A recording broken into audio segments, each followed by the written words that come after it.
नमस्कार। Lucent plus workbook कार्यक्रम का डे 31, ल्यूसेंट का पेज नंबर 31। कल हम लोगों ने पेज नंबर 30 पर विजयनगर साम्राज्य की पॉलिटिकल लाइफ के बारे में जानकारी हासिल करी थी।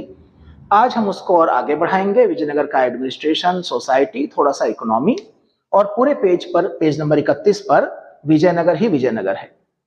एक नजर इसकी वर्कबुक के ऊपर डाल लेते हैं। अब तक आप लोग समझ चुके होंगे कि बिना वर्कबुक के तो हमारा प्रोग्राम अधूरा है, और जो नए लोग चैनल पर आ रहे हैं वो भी इसको समझें कि इस लेक्चर के साथ इस वर्कबुक को फिल करना बहुत जरूरी है। आप देखिए पेज नंबर 31 के अगेंस्ट 43 महत्वपूर्ण जानकारियां यहां पर हैं। इसे आप अपनी कॉपी में नोट कर सकते हैं, करना ही चाहिए आपको, और हमारे टेलीग्राम चैनल से आप इसको डाउनलोड कर सकते हैं। लिंक आपको अवेलेबल है। तो पेज नंबर 31, जैसा मैंने कल आपको बताया था कि विजयनगर और बहमनी साम्राज्यों के बीच में संघर्ष था। उस संघर्ष का सबसे प्रमुख कारण था रायचूर दोआब क्षेत्र। तो देखिए, रायचूर दोआब क्षेत्र, तुंगभद्रा और जो कृष्णा गोदावरी के इलाके थे, और मराठवाड़ा प्रदेश। तो विजयनगर और बहमनी के जो सुल्तान थे वो तीन क्षेत्रों को लेकर के आपस में संघर्षरत थे। प्रीलिम्स में प्रश्न आ जाता है तो एक ही उत्तर आता है कि सबसे महत्वपूर्ण था रायचूर दोआब। यहां पर तीन अलग अलग क्षेत्र, तुंगभद्रा दोआब, कृष्णा गोदावरी का कछार का इलाका और मराठवाड़ा प्रदेश, यहां पर संघर्ष था। तालिकोटा युद्ध में विजयनगर की पराजय हुई। सदाशिव जो शासक था, तिरुमल के सहयोग से उसने पेनुकोंडा को राजधानी बनाकर शासन करना प्रारंभ कर दिया। और पेनुकोंडा का मतलब कि और डीप सुदूर दक्षिण की तरफ चले गए, तमिलनाडु की तरफ चले गए। विजयनगर का चौथा राजवंश अराविडु वंश, संस्थापक तिरुमल, उसने सदाशिव को गद्दी से हटाया और शासन करना शुरू कर दिया। अंतिम शासक जो था अराविडु वंश का, रंग तृतीय था। अराविडु वंश का ही शासक था वेंकट सेकंड, जिसके शासनकाल में मैसूर वोडेयार वंश की स्थापना हुई थी 1612 में। वोडेयार वंश, जिसको हैदर अली हटाएंगे बाद में। विजयनगर साम्राज्य ने अपने पूरे टेरिटरी को प्रशासनिक सुविधा के लिए डिवाइड किया हुआ था, विभाजित किया हुआ था प्रांतों में। प्रांत जो डिवाइड थे वो कोट्टम या वलनाडु अर्थात जिला, नाडु से छोटी इकाई थी मेलाग्राम, 50 गांव का समूह मेलाग्राम कहलाता था, और उससे छोटा ग्रुप था उर यानी कि ग्राम। तो नीचे से ऊपर की तरफ हम चलें, छोटी से बड़ी इकाई की तरफ, तो उर, मेलाग्राम, नाडु, वलनाडु या कोट्टम, और मंडल यानी कि प्रांत। विजयनगर में जो सेना नायक थे उनकी एक उपाधि थी नायक, और इन नायकों को नगद वेतन ना दिया जा करके बदले में भूमि दी जाती थी, और ये जो भूमि दी जाती थी ये अमरम कहलाती थी। तो अमरम और उस अमरम क्षेत्र को प्राप्त करने वाले नायक, तो यहां से एक शब्द जो है वो अमरम व्यवस्था या नायंकार व्यवस्था या अमर नायक। तो प्रीलिम्स में बड़ा स्पष्ट प्रश्न आता है कि अमरम व्यवस्था का संबंध किससे था। आप इसको इक्ता की तरह भी मान सकते हो, बस अंतर यह था कि इक्ता शुरुआत में वंशानुगत नहीं थी, अमरम व्यवस्था लगभग शुरुआत से ही वंशानुगत थी। आयंगार व्यवस्था, आयंगार व्यवस्था विजयनगर के ग्रामीण क्षेत्रों में प्रचलन में थी। दक्षिण भारत में ग्रामीण क्षेत्रों को एक स्वायत्त इकाई के तौर पर हम लोग चोल काल से ही देख रहे हैं। चोल काल में उर और सभा आप लोग पढ़ चुके हैं कि कितनी महत्वपूर्ण संस्थाएं थी। तो विजयनगर में वो स्वायत्तता तो नहीं थी, वो कमजोर पड़ गई थी। उसके बावजूद ग्रामीण क्षेत्र काफी हद तक स्वायत्त थे। तो आयंगार व्यवस्था क्या थी कि 12 प्रशासकीय अधिकारियों की नियुक्ति की जाती थी सरकार के द्वारा। 12 प्रशासनिक अधिकारी, इनको सामूहिक तौर पर बोलते थे आयंगर। अवैतनिक होते थे, सरकार इनको वेतन नहीं देती थी, लेकिन वेतन के बदले ग्राम में ही, गांव में ही लगान मुक्त भूमि प्रदान कर दी जाती थी। आनुवांशिक पद होते थे, पिता के बाद पुत्र आयंगार में शामिल हो जाता था। हालांकि अगर कोई व्यक्ति चाहे तो अपने पद को बेच सकता था, वो अपनी जगह किसी और को आयंगार में शामिल करवा सकता था, या फिर वो अपने पद को गिरवी भी रख सकता था, किसी से पैसा ले लिया गिरवी रख करके। जो कार्य कभी उर और सभा जैसी संस्थाएं चोल काल में करती थी, कुछ कुछ उसी नेचर का काम आयंगार भी करते थे। ग्राम स्तर की कोई भी संपत्ति इन अधिकारियों की इजाजत के बिना ना तो बेची जा सकती थी, ना ही दान में दी जा सकती थी। यहां पर देखिए एक टेबल बनी हुई है। विजयनगर आने वाले प्रमुख विदेशी यात्री, नाम है, कहां से आए हैं, कब आए हैं, किसके शासनकाल में आए हैं, और ये काफी ज्यादा पूछा जाता है परीक्षाओं में, तो एक नजर डाल लेते हैं। निकोलो कॉन्टी इटली से 1420 में देवराय प्रथम के शासनकाल में, देवराय प्रथम संगम वंश के। अब्दुल रज्जाक फारस यानी कि ईरान से 1442, देवराय सेकंड के समय में, देवराय सेकंड भी संगम वंश के। नूनीज पुर्तगाली यात्री था 1535 में। अच्युत राय जो कि तुलु वंश से थे, और डोमिंगो पायस और बारबोसा दोनों ही पुर्तगाल से आए थे 1515 और 1516 में, और कृष्णदेव राय जो कि तुलु वंश के थे, उनके शासनकाल में। आप किसी और किताब को अगर पढ़ें तो उसमें आपको ये भी देख लेना चाहिए कि क्या इनका कोई स्टेटमेंट है विजयनगर के बारे में, तो वो स्टेटमेंट इंपॉर्टेंट है। कर्णिक, कर्णिक अभी हमने जो आयंगर पढ़े ऊपर 12, उनमें से एक होता था, और जमीनों के क्रय विक्रय से संबंधित जो दस्तावेज हैं उनको संभालना इसका काम था। विजयनगर साम्राज्य की आय का सबसे बड़ा स्रोत भू राजस्व था, लगान था, और वो आमतौर पर 1/6 हिस्सा होता था। देखिए सिर्फ विजयनगर में ही नहीं, पूरे प्राचीन और मध्यकाल में, और यहां तक कि अगर कभी ब्रिटिश दौर से प्रश्न आ जाए कि भारत में अंग्रेजों की आय का सबसे बड़ा प्रमुख स्रोत क्या था, तो उत्तर वही होगा जो प्राचीन और मध्यकाल के लिए है, लैंड रेवेन्यू। भू राजस्व आय का सबसे बड़ा स्रोत होता था किसी भी युग में। यहां पर कुछ शब्द हैं जैसे कि उम्बली, ग्राम में विशेष सेवाओं के बदले दी जाने वाली लगान मुक्त भूमि। तो समझिए कि जो 12 आयंगार थे उनको नगद वेतन तो मिलता नहीं था, तो जैसे उनको जो लगान मुक्त जमीन दी जाती थी वो उम्बली थी। इसके अलावा रत्त कोड़गे, रत्त कोड़गे युद्ध में शहीद हो गए, युद्ध में मारे गए सैनिकों के परिवारजनों को दी गई एक आर्थिक सहायता थी, सम्मान प्लस आर्थिक सहायता। तो युद्ध में जो शौर्य का प्रदर्शन करते थे और शौर्य दिखाते दिखाते शहीद हो जाते थे, तो उनको रत्त कोड़गे।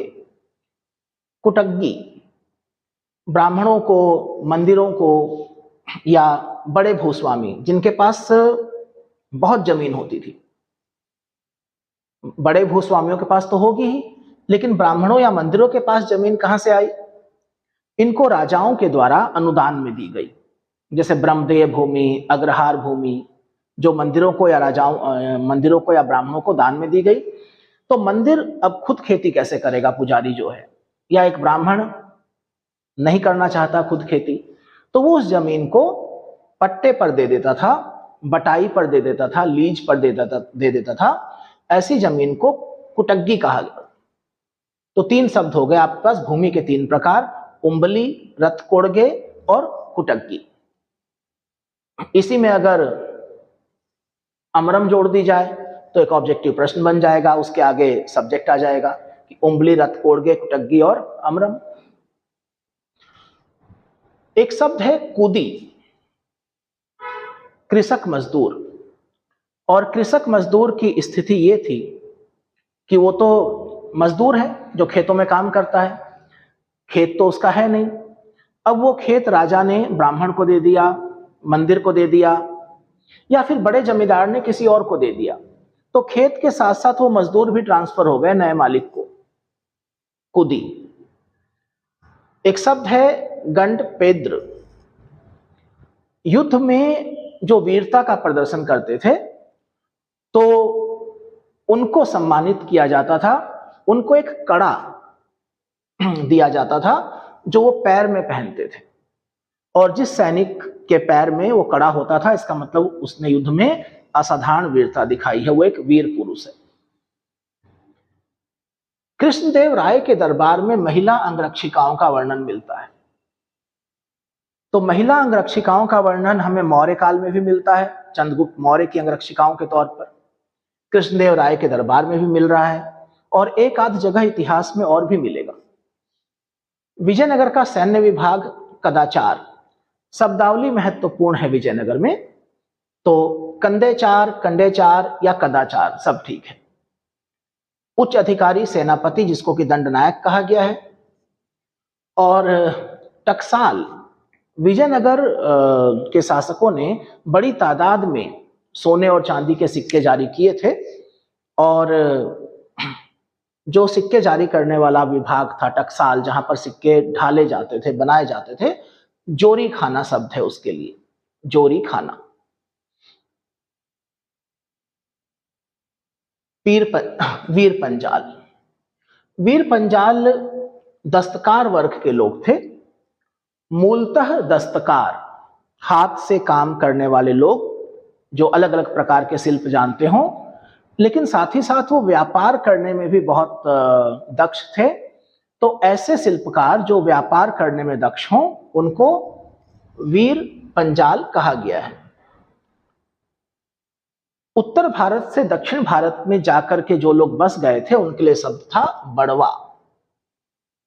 विजयनगर में दास प्रथा का प्रचलन था, मनुष्यों की खरीद फरोख्त को वेशवग कहा गया है। पर्दा प्रथा का प्रचलन हमें कोई साक्ष्य नहीं मिला है, सती प्रथा के प्रचलन के साक्ष्य मिले हैं, बाल विवाह होता था। एक अन्य प्रथा देवदासी थी, वो भी पाई जाती थी। विजयनगर में जो स्थापत्य कला है, खासतौर पर जो मंदिर निर्माण कला है, तो उसकी एक प्रमुख विशेषता है कल्याण मंडप और बहुत सारे स्तंभों वाले गोपुरम का निर्माण। तो कल्याण मंडप और 1000 स्तंभों वाले गोपुरम। कल्याण मंडप में देवता का विवाह समारोह मनाया जाता था। मंदिर के साथ देवता की पत्नी हेतु अम्मान मंदिर अलग से बनाया जाता था। दक्षिण भारत के शासकों ने मंदिरों में राजाओं की और उनकी पत्नियों की मूर्तियों की स्थापना कराई। तिरुपति मंदिर में कृष्णदेव राय और उनकी पत्नियां तिरुमल और चिंता देवी और वेंकट प्रथम आदि की मूर्तियां हैं। महानवमी का त्योहार विजयनगर का प्रमुख त्योहार था देवी दुर्गा के लिए। कुछ किताबें हैं, वासव पुराण जो कि लिंगायतों का धर्म ग्रंथ है, भीमक के द्वारा लिखा गया है कन्नड़ भाषा में। मधुरा विजयम बुक्का प्रथम के पुत्र कुमार कंपन की पत्नी गंगा देवी की रचना है। अभी 8 तारीख को उत्तराखंड में प्री पीएचडी एंट्रेंस टेस्ट था, उसमें प्रश्न पूछा गया है मधुरा विजयम। उसमें 50% से ज्यादा प्रश्न ऐसे हैं जो सीधे सीधे ल्यूसेंट से आ गए हैं। तो एक बार को तो अचंभा सा होता है कि अरे प्री पीएचडी एंट्रेंस टेस्ट है, उसमें इतिहास विषय के ऊपर 50 प्रश्न आए हैं और उस 50 प्रश्न में से 50% से ज्यादा ल्यूसेंट जैसी बुक से आ गए हैं। तो जल्दी मैं एक वीडियो डालूंगा उस पेपर के ऊपर कि जो फैक्ट हैं, तो फैक्ट हैं, वो किसी बुक के मोहताज तो है नहीं। तो जो बुनियादी फैक्ट हैं वो इस किताब में काफी अच्छे हैं, इतने अच्छे हैं कि आपको प्री पीएचडी एंट्रेंस टेस्ट में भी 50% क्वेश्चन दे रहे हैं। तो मधुरा विजयम। कृष्णदेव राय और राम राय दोनों ही तो तालु वंश के हैं, अच्छे संगीतज्ञ थे। लक्ष्मी नारायण कृष्णदेव राय का दरबारी संगीतकार था और उसने संगीत सूर्योदय नामक पुस्तक की रचना करी थी। तो जब भी कोई शासक जिसकी दिलचस्पी साहित्य में हो, स्थापत्य में हो, संगीत में हो, तो उसके समकालीन जो विद्वान हैं उनके द्वारा रचित जो रचनाएं हैं वो बहुत महत्वपूर्ण हो जाती हैं। संत विद्यारण्य, जिनकी प्रेरणा से विजयनगर साम्राज्य की स्थापना हरिहर और बुक्का ने करी थी, उन्होंने एक संगीत ग्रंथ संगीत सार की रचना की थी। ऐसा माना जा सकता है कि विजयनगर में सबसे लोकप्रिय जो वाद्य यंत्र था, जो म्यूजिकल इंस्ट्रूमेंट था, वो वीणा थी। विजयनगर की चित्रकला लिपाक्षी कला के नाम से जानी जाती है और इसका जो विषय है वो रामायण और महाभारत की कहानियां हैं। विजयनगर में नृत्य और संगीत को मिलाकर के एक नई नाटक शैली भी विकसित हुई, यक्षिणी शैली के नाम से जानी जाती है। यक्षगान भी बोलते हैं। और जैसे मैंने आपको बताया था कि विजयनगर शासकों ने बड़ी तादाद में सोने और चांदी और तांबे के सिक्के जारी किए थे। जो सबसे पॉपुलर सिक्का था उनका था वो वाराह था और वो सोने का सिक्का था। 52 ग्रेन सिक्के की यूनिट है, वजन। विदेशी यात्रियों ने इस वाराह को हूण कहा है, परदौस कहा है, पगोड़ा कहा है। सोने के छोटे सिक्कों को प्रताप तथा फड़म कहा जाता था। इन सिक्कों के ऊपर हिंदू देवी देवताओं की आकृतियां बनी हुई हैं, जैसे हनुमान जी की आकृति बनी हुई है, जो कि हम आमतौर पर सिक्कों के ऊपर नहीं पाते। प्रताप 26 ग्रेन का था, फड़म 5.5 ग्रेन का होता था। इससे आप एक अनुमान लगा सकते हैं, 5.5, 26, 52। चांदी के छोटे सिक्कों को तार कहा जाता था। तो ये सब शब्द बहुत महत्वपूर्ण हैं। तार है, फड़म है, प्रताप है, पगोड़ा है या वाराह है। विजयनगर के पश्चिमी तटीय क्षेत्रों में हमें कई ऐसी मुद्राओं के प्रचलन के प्रमाण मिले हैं जो विदेशियों के द्वारा वहां पर लाई जाती थी, क्योंकि पुर्तगाली भारत में प्रवेश कर चुके हैं। तो क्रूजेडो, जो कि पुर्तगालियों के द्वारा प्रयोग की गई मुद्राएं थी। दिनार का प्रचलन भारत में भी था। गुप्तकालीन स्वर्ण मुद्राओं को भी दिनार कहा गया है और दिनार लैटिन भाषा का शब्द है। तो फारसी व्यापारियों के जरिए ईरान से दिनार आया। फ्लोरिन और डुकेट इटली की चलने वाली मुद्राएं थी। दरअसल उस जमाने में सांकेतिक मुद्रा तो थी नहीं, तो मुद्रा आप किसी भी देश के ले आइए, व्यापारी की सेहत पर कोई खास फर्क नहीं पड़ता था। अगर वो दूसरे देश की मुद्रा एक्सेप्ट कर रहा है, इसका मतलब वो मुद्राएं मानक हैं, स्टैंडर्ड हैं, अर्थात वो सोने की हैं, चांदी की हैं, उनमें मिलावट नहीं है। क्योंकि उस जमाने में मुद्रा की रियल वैल्यू, जो उसका मेटलिक वैल्यू है और जो फेस वैल्यू है, वो एक ही होती थी। उसके ऊपर किस राजा का चित्र है, किसका नहीं है, इससे व्यापारी ज्यादा प्रभावित नहीं होते थे। तो यहां पर आकर के हमारा विजयनगर का वर्णन समाप्त हो जाता है और बहमनी राज्य की शुरुआत हो जाती है। थोड़ी सी जानकारी है तो इसको हम देखते हैं। दरअसल हम चैप्टर वाइज नहीं चल रहे हैं ना, कि हम विजयनगर पढ़ेंगे आज, हम चल रहे हैं पेज वाइज। तो इसलिए अगर एक पेज पर कोई छोटी सी भी जानकारी किसी नए टॉपिक की आती है तो उसको हम लोग ले लेते हैं। तो बहमनी राज्य की स्थापना जो है वो हसन गंगू 1347 मोहम्मद बिन तुगलक के शासनकाल में। दरअसल मोहम्मद बिन तुगलक के शासनकाल में दिल्ली सल्तनत का सर्वाधिक विस्तार हुआ और डिसइंटीग्रेशन भी उसी के समय में शुरू हो गया, दक्षिण भारत में खास तौर पर। तो हसन गंगू जो है वो अलाउद्दीन हसन बहमन शाह के नाम से सिंहासन पर बैठा और गुलबर्गा को अपनी राजधानी बनाया। राजभाषा मराठी। उसने अपने साम्राज्य को 4 प्रांतों में, गुलबर्गा, दौलताबाद, बरार और बीदर में बांट दिया। 1358 में इसकी मृत्यु हो गई और उसकी मृत्यु के बाद सुल्तान बना उसका पुत्र मोहम्मद शाह प्रथम। और इसी के समय में सबसे पहले किसी युद्ध में बारूद का प्रयोग हुआ विजयनगर के संगम वंश के शासक बुक्का के खिलाफ, ऐसी यहां पर जानकारी दी गई है। भारत में पुर्तगालियों के आने के साथ ही बारूद का इस्तेमाल दक्षिण भारत में शुरू हो गया था। यानी जब पानीपत के प्रथम युद्ध में बाबर अपनी तोपें चलाएगा, उससे 30 साल पहले दक्षिण भारत में ये सब शुरू हो चुका है। बहमनी वंश के प्रमुख शासकों की सूची यहां पर दी गई है, इस पर आप एक नजर डाल सकते हैं। ये इसकी वर्कबुक है, इसको आप जरूर डाउनलोड करें हमारे टेलीग्राम चैनल से और इसको आप फिल भी करें। इसके अलावा आप हमारा व्हाट्सएप चैनल भी ज्वाइन कर सकते हैं, उसके ऊपर आपको पीडीएफ फॉर्म में बहुत सारा मटेरियल मिलेगा, उसमें नोट्स भी होंगे, उसमें प्रैक्टिस पेपर भी होंगे, और जो हम यूट्यूब पर वीडियो डालते हैं जिसमें हम व्हाइट बोर्ड का इस्तेमाल करते हैं, यानी कि पीडीएफ का इस्तेमाल नहीं करते, तो बोर्ड के ऊपर जो लिखा होता है उसकी पीडीएफ भी वहां पर आपको अवेलेबल हो जाएगी, जिससे कि आपको लेक्चर को ज्यादा समझने में मदद मिले।